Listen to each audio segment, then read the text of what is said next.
Majina naitwa Richard Wafula na mimi ndio incoming member of parliament Kimilili constituency. My friend, juzi nimeona watu wengine wanajaribu kucomplain about Natembeya being the kingpin. Watu kama kina Faruk Kibet.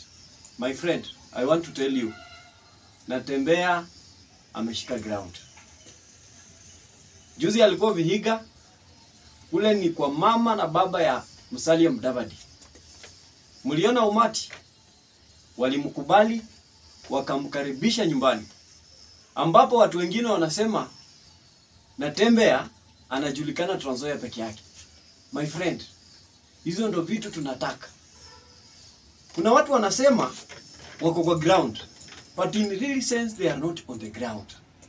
Let me tell you, utauzaje manifesto ya 2 term na wewe unataka watu wa kuabudu ama watu wa kupigia kura? My friend, hakuna maendeleo yenye tunaona Western. Hakuna maendeleo yenye tunaona Western kabisa. Nikianza na Bungoma, kuna hizi barabara ambazo zina connect inter counties. Kuna barabara ambayo inatoka Bungoma County ikienda Kakamega County.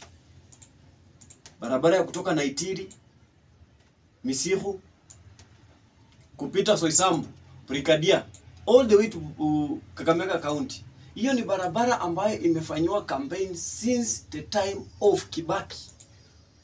Kukakuja wakati wa Uhuru Kenyatta, haijawahi tengenezwa. Kuna hii barabara inatoka Bungoma County inaelekea Busia County kwa Dorof. My friend, hii ni barabara ambayo ni rough road up to now.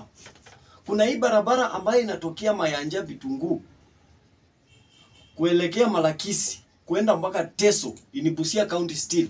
This is the road that is still Maram up to now. The road is not tarmacked. My friend, kuna barabara inatoka Kimilili town, nyumbani ambapo nazaliwa. Barabara inaelekea Kapsokony. In Kapsokony, Mount Elgon sub county. My friend, hii barabara haijawahi tengenezwa. Ukienda kwa map wanakuambia kwamba this road iko tarmacked, but in really sense hii barabara ni Maram. Na ukienda Musabot mwenye kwa Mount Elgon, bado wanasema Ruto ni wetu. Ruto ni wenu. Na mnaona Kapsokony sub county hospital penye iko. It's very funny, my friend. Inakaa kama level 3 hospital, yet you are saying it is a level 4. My friend, nataka kuambia watu wetu ya kwamba hao watu wanatuchezea. Hao watu hakuna maendeleo. Unajua when you say that you have 30% from the government,